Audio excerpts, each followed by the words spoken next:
गौर से सुनिए दोस्तों, क्या आपने कभी गहराई से सोचा है कि अगर आप अपने मन को पूरी तरह से वश में कर लें तो आपकी जिंदगी कैसे बदल सकती है।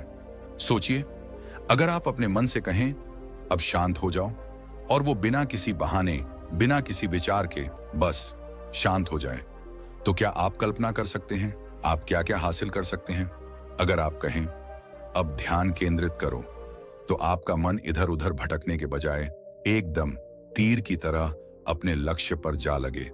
यह कोई चमत्कार नहीं है, यह कोई सपना नहीं है, यह एक कला है, और आज हम उसी कला का राज खोलने जा रहे हैं। क्यों कहा गया है कि जिसने अपने मन को जीत लिया उसने पूरे ब्रह्मांड को जीत लिया। क्यों गौतम बुद्ध ने कहा मन सब कुछ है, जो तुम सोचते हो वही तुम बनते हो। क्यों शास्त्रों में बार बार कहा गया मने मनुष्याणम कारणम बंध मोक्षो, अर्थात मन ही बंधन का कारण है और मन ही मुक्ति का।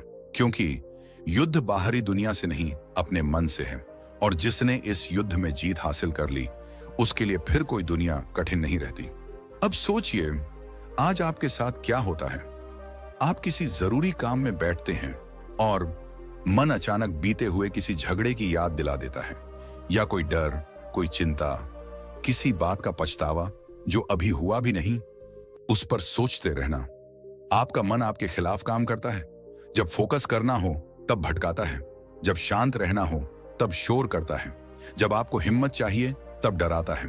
आपका सबसे बड़ा दुश्मन आपके ही सिर के अंदर बैठा है, और अगर आप उसे वश में कर लें तो सोचिए कौन सी परीक्षा आपके लिए कठिन रह जाएगी, कौन सा लक्ष्य असंभव रहेगा।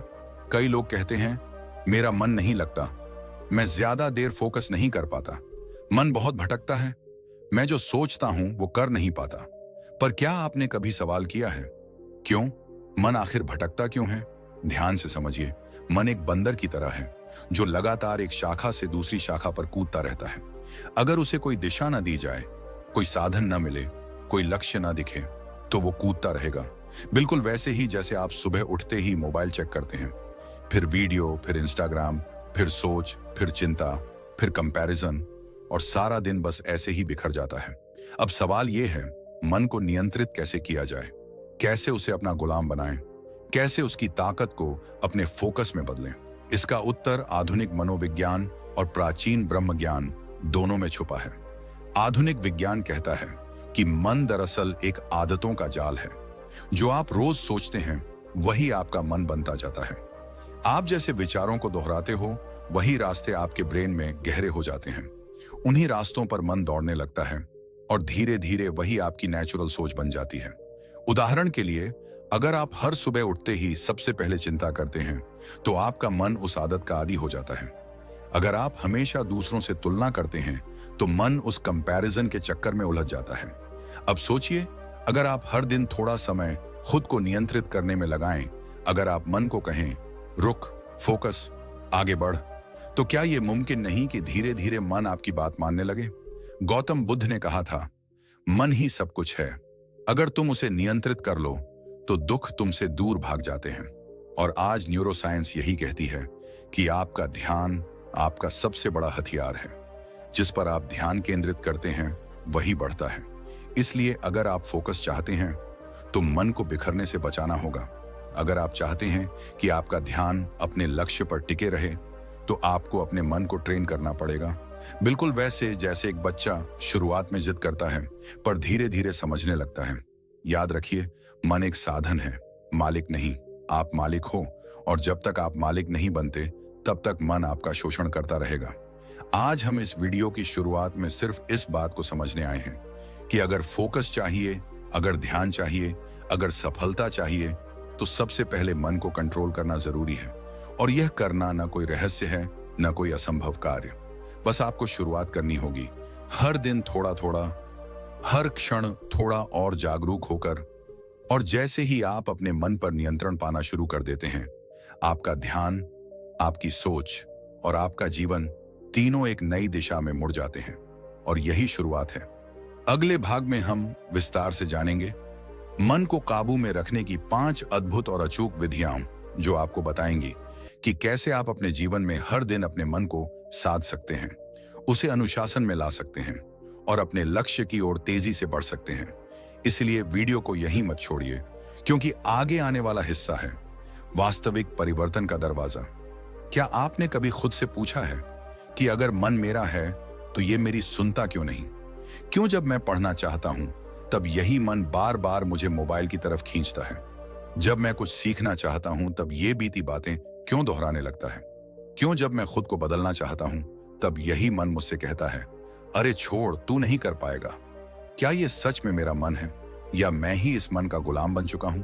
जिसने मन को जीत लिया उसने दुनिया को जीत लिया। ये सिर्फ कोई श्लोक नहीं है, ये एक चेतावनी है। क्योंकि अगर तुमने अपने मन को नहीं जीता तो ये मन तुम्हें हर रोज हर कदम पर हरवाता रहेगा। और जो इस मन को जीत लेता है उसके लिए कोई भी लक्ष्य असंभव नहीं रह जाता। अब ध्यान से सुनो, क्योंकि आगे जो तुम जानने वाले हो वो सिर्फ ज्ञान नहीं है, ये तुम्हारे जीवन की दिशा बदल सकता है। मन एक बंदर की तरह है, हर वक्त उछलता है, कभी भविष्य में, कभी अतीत में, कभी चिंता, कभी भ्रम, कभी लालच, कभी डर। लेकिन सवाल ये है, क्या तुमने इस बंदर को नियंत्रित करना सीखा है?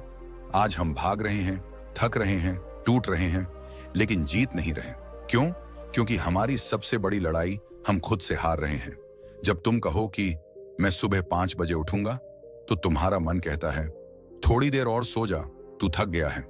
जब तुम कहो अब मैं अपना फोकस पढ़ाई या काम पर लगाऊंगा तो तुम्हारा मन कहता है, पहले थोड़ी सी इंस्टाग्राम देख ले, फिर शुरू करेंगे। और जब तुम कहो अब मैं अपने जीवन में बदलाव लाऊंगा तो वही मन कहता है, तू कौन सा खास है, सब ऐसे ही चलते हैं, तू क्यों इतना सीरियस हो रहा है? यही तो असली बाधा है, मन। गौतम बुद्ध ने कहा था, मन ही सब कुछ है, जो तुम सोचते हो वही तुम बनते हो। अब जरा ठहरो और सोचो, अगर तुम अपने मन के मालिक बन जाओ, अगर तुम ये तय कर सको कि कब सोचना है, कब नहीं, कब ध्यान लगाना है, कब शांत रहना है, तो क्या तुम एक नया जीवन नहीं बना सकते? अब वैज्ञानिक भी यही कहते हैं।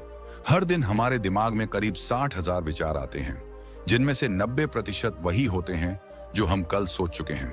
मतलब हम हर दिन उसी पुराने पैटर्न को दोहरा रहे हैं, फिर भी उम्मीद करते हैं कि कुछ नया होगा। लेकिन नया तभी होगा जब मन नया होगा, और मन नया तब होगा जब वो तुम्हारा अनुयायी बनेगा, न कि मालिक। जब बच्चा पहली बार साइकिल चलाता है तो उसका मन डराता है, गिरेगा, चोट लगेगी। लेकिन जब वो डर से ऊपर उठकर अभ्यास करता है तो साइकिल भी चल जाती है और आत्मविश्वास भी जन्म लेता है। ऐसा ही मन के साथ भी होता है। शुरू में डर लगता है, ध्यान करने में, फोकस करने में, मोबाइल से दूर रहने में, आलस छोड़ने में। लेकिन जब तुम एक बार इस मन को टकरा कर नहीं, समझा कर जीतने लगते हो, तब यह मन तुम्हारा सबसे बड़ा साथी बन जाता है। मन को कंट्रोल करना आसान नहीं, लेकिन नामुमकिन भी नहीं। इसके लिए चाहिए सिर्फ एक चीज, सचेत अभ्यास।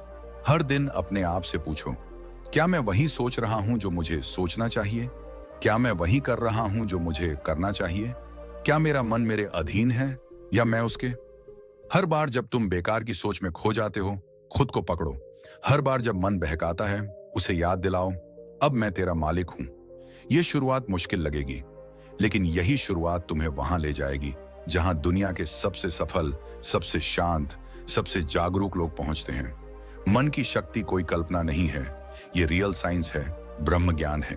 ऋषियों ने हजारों साल पहले जिस ध्यान, एकाग्रता और आत्मनियंत्रण की बात की, आज की न्यूरोसाइंस भी उन्हीं चीजों को माइंडफुलनेस, न्यूरोप्लास्टिसिटी और ब्रेन रिवायरिंग कहकर सिद्ध कर रही है। मतलब साफ है, मन को जीतो तो हर चीज तुम्हारे लिए संभव हो जाती है। क्योंकि जब मन शांत होता है तब फोकस गहरा होता है, फोकस गहरा होता है तब काम में पूर्णता आती है, और जब पूर्णता आती है तो सफलता स्वतः तुम्हारे कदम चूमती है।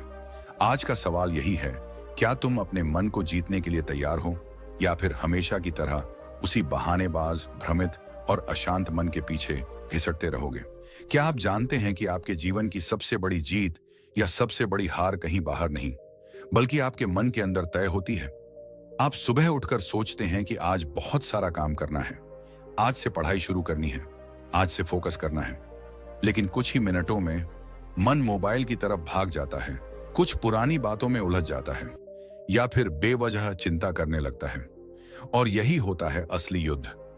बाहर की दुनिया से लड़ना आसान है, पर जो अपने ही मन को नहीं जीत सका वो दुनिया में कुछ बड़ा नहीं कर सकता।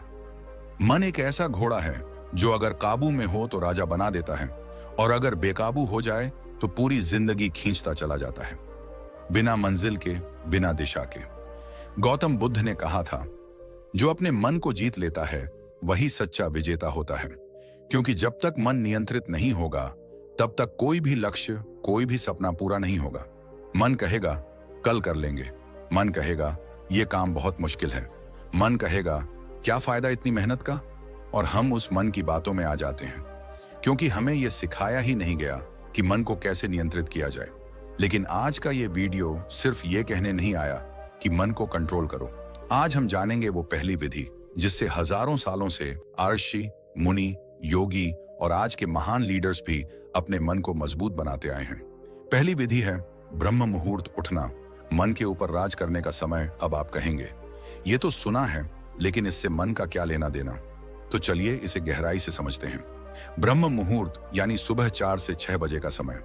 ये वो समय होता है जब पूरा वातावरण शुद्ध, शांत और ऊर्जा से भरपूर होता है। शरीर भी इस समय न्यूरोलॉजिकल और हार्मोनल स्तर पर एक विशेष अवस्था में होता है। वैज्ञानिक रूप से देखा जाए तो इस समय मेलाटोनिन नामक हार्मोन का प्रभाव अपने चरम पर होता है, जो न केवल गहरी नींद देता है बल्कि दिमाग को क्लैरिटी और एकाग्रता भी प्रदान करता है। दूसरे शब्दों में कहें तो ये समय वो गोल्डन टाइम है जब हमारा मन सबसे ज्यादा रिसेप्टिव, शांत और सीखने के लिए तैयार होता है। जैसे ही आप इस समय उठते हैं और बिना किसी शोरगुल के एकांत में बैठते हैं, तो धीरे धीरे आप महसूस करेंगे कि आपका मन अब पहले जैसा भागता नहीं है। ध्यान लगाना आसान हो जाता है, पढ़ाई करते समय शब्द जल्दी समझ आते हैं, और अगर आप कोई लक्ष्य तय करें तो मन उसमें रुकावट नहीं डालता बल्कि सहयोगी बन जाता है। अब सोचिए, अगर रोज सुबह आप अपने दिन की शुरुआत एक ऐसे समय से करें जब पूरा ब्रह्मांड शांत हो, जब आपकी चेतना सबसे ज्यादा शुद्ध हो और जब मन सबसे कम व्याकुल हो, अनियंत्रित, तो क्या आप अपने मन को धीरे धीरे नियंत्रण में नहीं ले आएंगे? आज के समय में जहां लोग फोकस बढ़ाने के लिए तरह तरह की दवाइयां, एप्स और कोचिंग का सहारा ले रहे हैं, वहीं हमारे प्राचीन ग्रंथों ने हजारों साल पहले इसका सीधा और सटीक समाधान दे दिया था। ब्रह्म मुहूर्त में उठो और अपने मन का राजा बनो। और यह केवल भारत के वेदों और उपनिषदों की बात नहीं है। आज की आधुनिक साइकोलॉजी भी यही कहती है कि सुबह जल्दी उठने वाले लोगों का विल पावर ज्यादा मजबूत होता है, क्योंकि जब आप सुबह नींद और आलस पर जीत हासिल करते हो तो दिन के बाकी छोटे बड़े फैसलों में भी मन आपको नहीं रोकता। अब आप खुद सोचिए, आप सुबह उठते ही फोन उठाते हैं और 15 मिनट स्क्रॉल करते करते 1 घंटा निकल जाता है। फिर मन कहता है अब क्या फर्क पड़ता है, दिन तो बिगड़ ही गया। और यहीं से शुरू होता है दिन भर का डिस्ट्रैक्शन, चिड़चिड़ापन और फोकस की कमी। लेकिन जब आप ब्रह्म मुहूर्त में उठते हैं, आप दिन पर नियंत्रण करना शुरू करते हैं। आपका मन एक गुलाम की तरह आपके आदेश का पालन करता है। ध्यान लगाओ, मन बैठ जाता है। पढ़ाई करो, मन सहयोग देता है। प्लानिंग करो, विचार स्पष्ट रूप से सामने आते हैं। ब्रह्म ज्ञान के अनुसार यही समय होता है आत्मा और परमात्मा के सबसे नजदीक आने का, क्योंकि नींद से जागते ही मन सबसे शुद्ध होता है और उसमें बीते कल की मलिनता, आज के भय या भविष्य की चिंता नहीं होती। यह समय होता है नए विचारों के बीज बोने का, और उन्हीं बीजों से धीरे धीरे आपका चरित्र, आपका भाग्य और आपका जीवन आकार लेता है। गौतम बुद्ध अपने शिष्यों को इसी समय ध्यान करने की सलाह देते थे। वो कहते थे, प्रभात की शांति में आत्मा के स्वर सुने जा सकते हैं, और यही वो समय है जब आप अपने मन को उसके असली स्वरूप में पकड़ सकते हैं, न कि उस रूप में जिसमें दिन भर की इच्छाएं, व्याकुलताएं और सोशल मीडिया का शोर उसे बना देता है।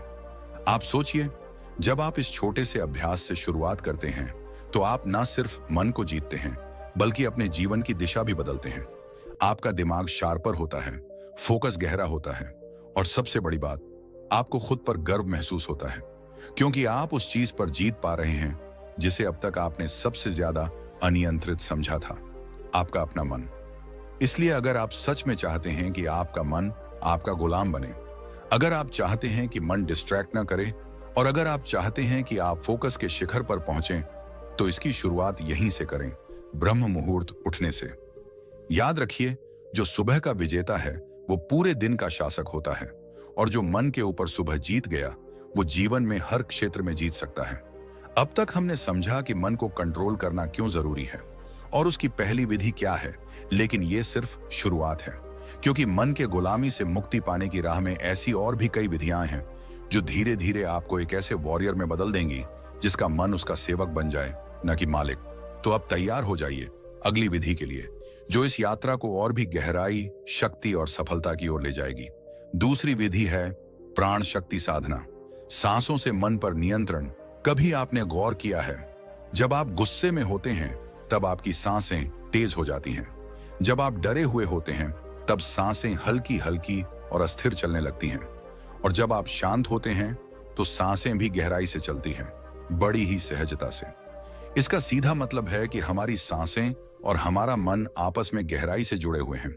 यही वजह है कि अगर कोई व्यक्ति अपने श्वास पर नियंत्रण पा ले तो वो अपने मन पर भी नियंत्रण पा सकता है। यही है मन को जीतने की दूसरी विधि, प्राण शक्ति साधना। आज की इस व्यस्त और भागदौड़ भरी दुनिया में हमारा मन एक ही समय में कई दिशाओं में भाग रहा होता है। कई बार हम कोई काम कर रहे होते हैं लेकिन मन कहीं और भटक रहा होता है। किसी से बात करते वक्त भी मन पुरानी बातों में अटका होता है या भविष्य की चिंता में उलझा रहता है। ऐसे में फोकस कैसे बनेगा? ऐसे में मन पर नियंत्रण कैसे संभव है? इसका उत्तर छुपा है हमारी सांसों में और एक विशेष अभ्यास में, अनुलोम विलोम प्राणायाम। हर सुबह केवल 10 मिनट का यह अभ्यास आपके पूरे दिन को बदल सकता है। आप एक शांत, स्थिर और फोकस्ड मन के साथ दिन की शुरुआत करते हैं और जब शुरुआत ही इतनी सशक्त होगी तो दिन भर का हर कार्य सरल, स्पष्ट और प्रभावी बनेगा। यह कोई कल्पना नहीं है, बल्कि हजारों वर्षों पुराना ब्रह्म ज्ञान है जो आज भी उतना ही प्रभावशाली है। गौतम बुद्ध ने कहा था, जैसे कोई कुशल सारथी घोड़े की लगाम थामे रखता है, वैसे ही बुद्धिमान व्यक्ति अपनी श्वासों पर ध्यान देकर अपने चित्त को साधता है। यानी जो व्यक्ति अपनी सांसों पर ध्यान केंद्रित करता है वही अपने भटकते मन को वश में कर पाता है। और यही अभ्यास है अनुलोम विलोम का। यह साधना केवल एक श्वास अभ्यास नहीं है, यह एक ध्यान है, एक आंतरिक युद्ध है, जहां आप अपने अंदर के शोर को शांत करने की कला सीखते हैं। आप अपने मन के उस कोने तक पहुंचते हैं जहां विचारों की उथल पुथल थम जाती है।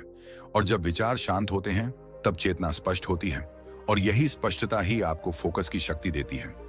आजकल हम अक्सर कहते हैं, मेरा मन बहुत विचलित रहता है, पढ़ाई में मन नहीं लगता, काम करते वक्त ध्यान भटक जाता है। लेकिन क्या हम कभी यह सोचते हैं कि हम अपने मन को फोकस करने के लिए सांसों की मदद क्यों नहीं लेते? जब बच्चे परीक्षा से पहले घबराते हैं तो टीचर उन्हें कहते हैं, गहरी सांस लो। जब कोई तनाव में होता है तो उसे कहा जाता है, आराम से सांस लो। लेकिन क्या हमने कभी इस सलाह को गंभीरता से लिया? सच तो यह है कि हम में से बहुत से लोग सांस लेते हैं सिर्फ जीने के लिए, लेकिन जीने की गुणवत्ता को बढ़ाने के लिए नहीं। जबकि अनुलोम विलोम जैसी साधना यही सिखाती है कि हम अपनी सांसों को कैसे नियंत्रित करें, कैसे उनकी गहराई को महसूस करें और कैसे हर श्वास के साथ अपने मन को अधिक शांत और स्थिर करें। वैज्ञानिक दृष्टिकोण से भी देखा जाए तो जब हम गहरी, लयबद्ध सांसें लेते हैं तो हमारा परसिस्थेटिक न्यूरल सिस्टम सक्रिय होता है, जो शरीर को आराम, मानसिक स्पष्टता और संतुलन की अवस्था में लाता है। यानी मन सिर्फ शांत नहीं होता, वह आज्ञाकारी भी बनता है। और जब मन आज्ञाकारी होता है तभी वो हमारी बात मानता है, तभी हम उसे एकाग्र कर सकते हैं, तभी हम उसे फोकस में बदल सकते हैं। सुबह के समय जब वातावरण शांत होता है, सूरज की पहली किरण धरती को छूती है और प्रकृति भी जाग रही होती है। ऐसे में 10 मिनट का यह अभ्यास हमारे पूरे जीवन को दिशा दे सकता है। केवल सांस पर ध्यान दीजिए, विचार आए तो उन्हें जाने दीजिए, सिर्फ श्वास के आने जाने को महसूस कीजिए। धीरे धीरे आपका मन भी वही करने लगेगा जो आप चाहते हैं, न कि वो जो मन खुद चाहता है। यही है प्राण शक्ति साधना की महिमा। यह केवल एक योग क्रिया नहीं, यह एक मानसिक अनुशासन है। जब सांस नियंत्रित होती है तो मन भी नियंत्रित होता है, और जब मन नियंत्रित होता है तो जीवन अपने सही मार्ग पर चलने लगता है। तो अगर आप अपने जीवन में फोकस बढ़ाना चाहते हैं, डिस्ट्रैक्शंस को खत्म करना चाहते हैं, मन को अपना मित्र बनाना चाहते हैं, तो हर सुबह 10 मिनट अनुलोम विलोम की साधना को अपने जीवन का हिस्सा बना लीजिए। आज नहीं तो कल इसका असर जरूर दिखाई देगा, लेकिन अगर आप इसे नियमित करें तो यह साधना एक आंतरिक क्रांति बन सकती है।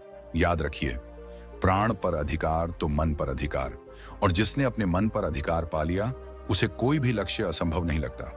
अब सवाल यह उठता है कि सिर्फ सांसों से ही नहीं, और भी कई ऐसी विधियां हैं जो हमारे मन को नियंत्रित कर सकती हैं। हमारे फोकस को तीव्र बना सकती हैं। और अगली विधि जो हम जानने वाले हैं वो है तीसरी विधि है विचार विच्छेदन विधि। विचारों को बीच में ही काट देना। कभी आपने ये महसूस किया है कि आप कुछ जरूरी काम कर रहे हैं, लेकिन अचानक मन में कोई पुरानी बात, कोई डर, कोई बेकार सोच या कोई ऐसा विचार आ जाता है जो आपका पूरा ध्यान भटका देता है और फिर आप उसी में उलझ जाते हैं। वो विचार आता है, पकड़ता है और खींच ले जाता है। आप समझते हैं कि ये सोचने का कोई मतलब नहीं, लेकिन फिर भी मन मानता नहीं, बस खींचता जाता है और खींचता जाता है और हम खुद से हार मान लेते हैं। तो सवाल ये है कि क्या हम वाकई अपने विचारों को कंट्रोल नहीं कर सकते? क्या हम हमेशा अपने मन के गुलाम बने रहेंगे? जवाब है नहीं। मन को नियंत्रित किया जा सकता है और इसका एक बहुत ही प्रभावशाली तरीका है विचार विच्छेदन विधि।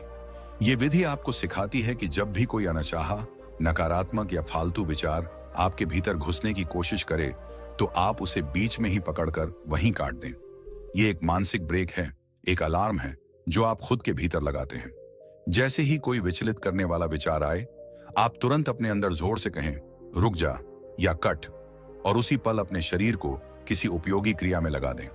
ये क्रिया कुछ भी हो सकती है, उठकर पानी पी लेना, वॉक पर चले जाना, कोई किताब खोलना या आंखें बंद करके लंबी सांस लेना। इससे आप उस विचार की पकड़ से बाहर निकल आते हैं। अब आप सोच रहे होंगे कि क्या सिर्फ रुक जा बोल देने से विचार रुक जाते हैं?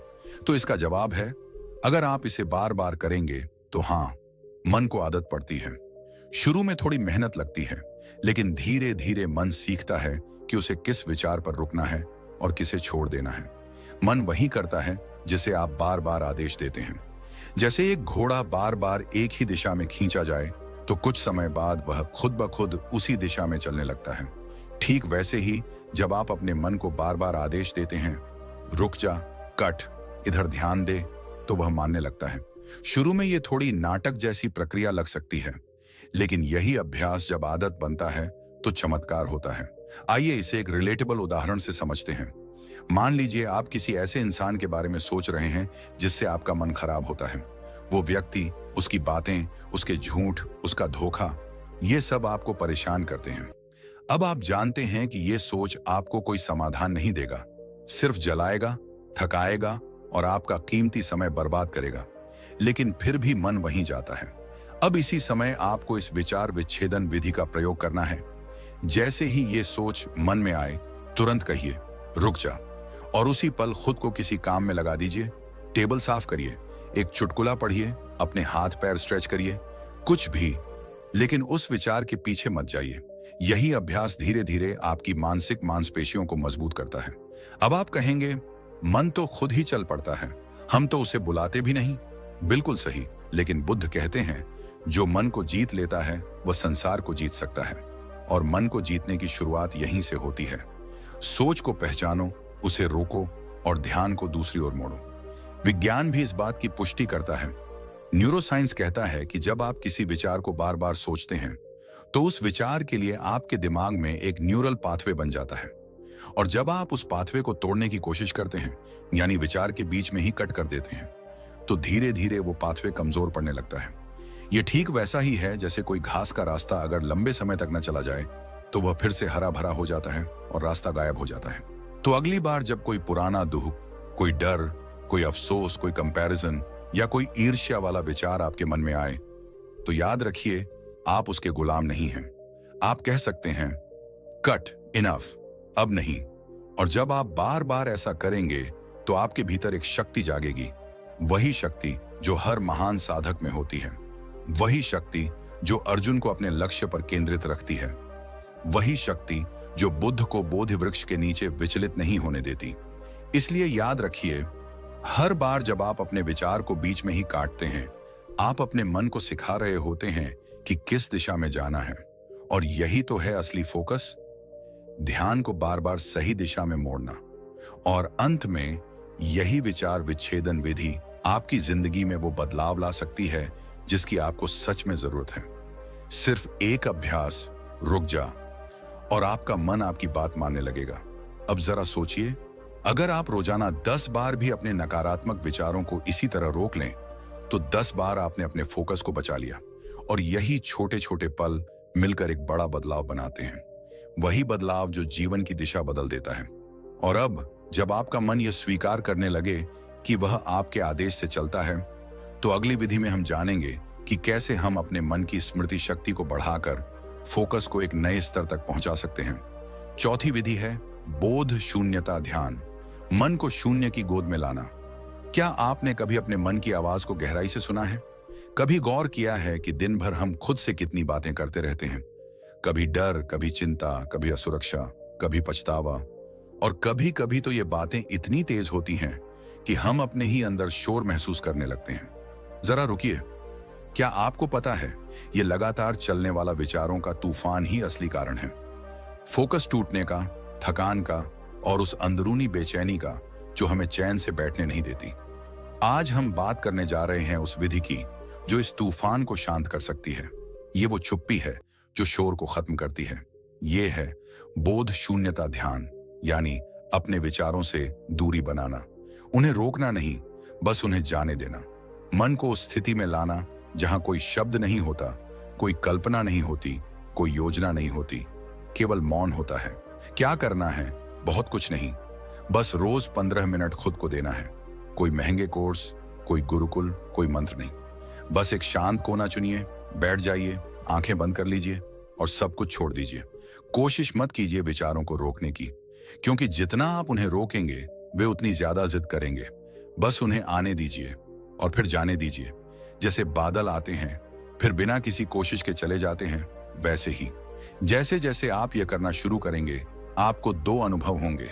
पहले पहले मन बहुत शोर करेगा, ऐसा लगेगा कि यह तो और भी ज्यादा भागने लगा है, लेकिन रुकिए, यह एक संकेत है कि वह खाली हो रहा है। दूसरा अनुभव होगा, एक दिन अचानक सब शांत हो जाएगा। आपको लगेगा कि विचार कम हो रहे हैं और एक गहरी स्पष्टता मन में उतर रही है। मन को शून्यता में ले जाने की यह साधना धीरे धीरे आपके भीतर गहराई से उतरती है, और जब शून्यता का अनुभव होता है तब बुद्धि तेज हो जाती है, शरीर शांत होता है और सबसे खास बात, फोकस एकदम धारदार हो जाता है। अब कोई भी काम करते समय मन बार बार भटकता नहीं, बल्कि पूरे होश और ऊर्जा के साथ एक ही बिंदु पर केंद्रित रहता है। अब आप सोच रहे होंगे, क्या इतना आसान है मन को शांत करना? नहीं, यह आसान नहीं, लेकिन यह असंभव भी नहीं है। यही तो अभ्यास है, यही तो वो विज्ञान है जिसे आज की मनोविज्ञान की दुनिया माइंडफुल साइलेंस कहती है, और जिसे हजारों साल पहले गौतम बुद्ध ने निर्वाण के द्वार का प्रथम चरण कहा था। बुद्ध कहते थे, जहां विचार नहीं वहीं सच्चा शांति और शक्ति है। यानी विचारों की भीड़ में हम शक्ति खोते हैं, लेकिन जब हम विचारों से ऊपर उठ जाते हैं, जब मन एकदम मौन हो जाता है, तब वही मौन हमारी शक्ति बन जाता है। आधुनिक न्यूरोसाइंस ने भी यह साबित किया है कि जब मन को शून्यता में लाया जाता है तो दिमाग का डिफॉल्ट मोड नेटवर्क शांत होता है। यही वह हिस्सा है जो फालतू सोच, पछतावा, चिंता और कल्पनाओं में हमें उलझाए रखता है। जब वह शांत होता है तब ब्रेन की क्लैरिटी, डिसीजन मेकिंग और इमोशनल स्टेबिलिटी बढ़ती है। इसीलिए बोध शून्यता ध्यान कोई धर्म नहीं, कोई कर्मकांड नहीं, यह जीवन जीने की एक सच्ची कला है। जब मन भीतर से शांत होता है तभी हम बाहर की दुनिया को बेहतर देख पाते हैं। तब हमें न लोग परेशान करते हैं न हालात, क्योंकि हमारा केंद्र हमारे भीतर होता है, स्थिर, स्पष्ट और शक्तिशाली। इस विधि की सबसे बड़ी खूबी यह है कि यह आपको आपके ही भीतर की सबसे गहरी शक्ति से मिलाती है, आपको बार बार अपने अंदर लौटना सिखाती है। और जब आप भीतर लौटते हैं तब बाहर की दुनिया में आपकी उपस्थिति बदल जाती है। आप कम बोलते हैं लेकिन आपकी बात गहरी होती है। आप कम प्रतिक्रिया देते हैं लेकिन आपका असर गहरा होता है। तो अगली बार जब आपका मन बहुत थका हुआ हो, बहुत परेशान हो, जब लगे कि कुछ भी समझ नहीं आ रहा, उस वक्त कुछ मत कीजिए, बस बैठ जाइए और खुद को उस शून्यता में समर्पित कर दीजिए। देखिए कैसे धीरे धीरे सब कुछ साफ होने लगता है, जैसे धुंध के पार सूरज झांकने लगे। याद रखिए, मन को जीतने के लिए किसी युद्ध की जरूरत नहीं, सिर्फ मौन की जरूरत है। और अब जब आपने बोध शून्यता का महत्व समझा है, तो अगली विधि में हम जानेंगे कि कैसे मन को ऊर्जावान बनाकर उसे थकान से मुक्त रखते हुए एक ऐसा स्टेट तैयार किया जाए जहां मन अपने आप लक्ष्य पर टिकने लगे। अब हम बढ़ते हैं पांचवी विधि की ओर। बहुत से लोग ये सवाल पूछते हैं, मैं कुछ करना चाहता हूं, कुछ सीखना चाहता हूं, कुछ बड़ा बनना चाहता हूं, लेकिन मेरा मन साथ नहीं देता। क्या कभी आपने भी ऐसा महसूस किया है? सुबह अलार्म बजता है लेकिन मन कहता है अभी 5 मिनट और सो लेता हूं।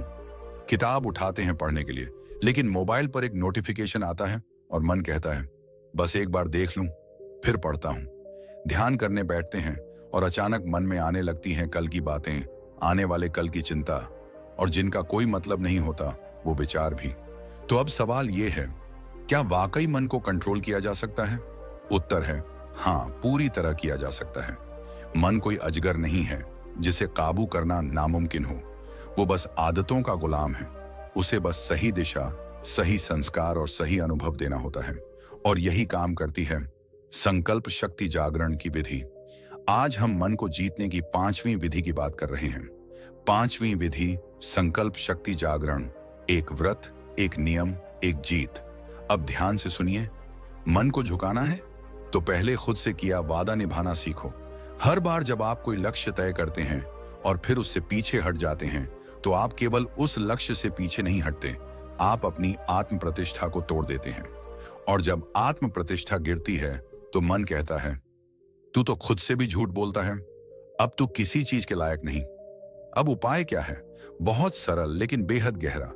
हर 7 दिन के लिए एक नियम लो, एक ऐसा संकल्प जो थोड़ा कठिन हो लेकिन मुमकिन हो। जैसे सुबह 5 बजे उठना, या सुबह 9 बजे तक मोबाइल नहीं छूना, या 7 दिन तक बिना चीनी के रहना, या हर दिन बिना नागा 15 मिनट ध्यान करना। शर्त एक ही है, इसे किसी भी हालत में मत तोड़ो। भले कुछ भी हो जाए, नींद आई, आलस आया, मूड नहीं बना, बाहर शोर हुआ, लेकिन नियम नहीं टूटेगा। अब आप पूछेंगे इतना छोटा सा नियम क्या करेगा? यह नियम नहीं, आपके भीतर की इच्छा शक्ति का दीपक है। हर दिन जब आप उसे निभाते हैं तो आप मन को संदेश देते हैं, देखो मैं कहता हूं और करता हूं, मैं जो ठान लेता हूं वो करता हूं। धीरे धीरे ये दीपक जलता है और वो अंधेरा जो मन की कमजोरी है वो छंटने लगता है। आपका ध्यान तेज होता है, आत्मविश्वास बढ़ता है, और आप जो चाहें उस पर केंद्रित हो पाते हैं। इसका असर केवल मन पर नहीं होता, शरीर और चरित्र पर भी पड़ता है। मन अब इधर उधर नहीं भागता, वो आदेश मानता है। आत्मसंयम आता है, अंदर एक संतोष और स्पष्टता आती है, और सबसे बड़ी बात, अब आप अपने शब्दों का सम्मान करना सीख जाते हैं। गौतम बुद्ध ने कहा था, जो मन को वश में कर ले वह 1000 युद्ध जीतने वाले से बड़ा विजेता है। और मन को वश में करने का पहला कदम है खुद से किया हुआ वादा निभाना। मनोवैज्ञानिक भी कहते हैं कि जब हम लगातार कोई संकल्प निभाते हैं तो हमारे दिमाग में डोपामीन और सेरोटोनिन जैसे हार्मोन्स सक्रिय होते हैं, जो फोकस, मूड और मोटिवेशन को बढ़ाते हैं। मतलब जब आप एक छोटा व्रत निभाते हैं तो आपका दिमाग आपको रिवॉर्ड देता है, बहुत अच्छा किया, और यही सकारात्मक ऊर्जा फिर अगले नियम को निभाने में मदद करती है। एक बात और समझिए, यह केवल 7 दिन का नियम नहीं है, यह एक संस्कार है। संस्कार बनते हैं, फिर स्वभाव बनते हैं, फिर वही हमारा भविष्य बनाते हैं। तो हर सप्ताह अपने भीतर एक संस्कार जगाइए और देखिए कैसे मन अब आपका सेवक बन जाता है, आपका गुलाम नहीं। और याद रखिए, जो खुद से किया गया वादा निभा ले वो ही सच्चा विजेता है। अब सोचिए, आप कौन सा पहला संकल्प लेने जा रहे हैं, और क्या आप उसे निभाने के लिए तैयार हैं? जहां आपका मन पूरी तरह से आपके अधीन होगा, और जीवन की असली शक्ति वहीं से शुरू होती है। जागो, ठानो और निभाओ। मन को जीतो, ध्यान से नहीं, संकल्प से। और अगर इस वीडियो ने आपके दिल को छू लिया हो, अगर आपके भीतर कहीं ना कहीं एक हलचल सी मच गई हो, तो यही संकेत है कि अब समय आ गया है अपने मन को जीतने का, अपने जीवन को एक नई दिशा देने का। लेकिन ये तो सिर्फ शुरुआत है। हर हफ्ते हम आपके लिए ऐसी ही गहराई से जुड़ी बातें, प्राचीन ज्ञान और आधुनिक मनोविज्ञान के अद्भुत मेल के साथ कुछ ऐसा लेकर आते हैं जो आपके जीवन को बदल सके, आपके भीतर छिपी शक्ति को जगा सके। तो अगर आपने अभी तक हमारे चैनल को सब्सक्राइब नहीं किया है तो जरूर कीजिए, क्योंकि अगली विधियां, अगले रहस्य और अगला परिवर्तन आपके लिए ही है, जिसे आप मिस नहीं करना चाहेंगे। वीडियो को लाइक करना न भूलें और नीचे कमेंट करके हमें जरूर बताएं आपने इस वीडियो से क्या सीखा और आपका पहला संकल्प क्या होगा। आपका अपना चैनल, जहां बात होती है जीवन के असली परिवर्तन की। सब्सक्राइब कीजिए, बेल आइकॉन दबाइए और खुद से एक वादा कीजिए, अब हर वीडियो के साथ आप एक नई शुरुआत करेंगे। मिलते हैं अगली विधि में एक और मन विजय के रहस्य के साथ। तब तक जागते रहिए, सीखते रहिए और संकल्प के पथ पर चलते रहिए, क्योंकि बदलाव बाहर नहीं, भीतर से शुरू होता है। धन्यवाद।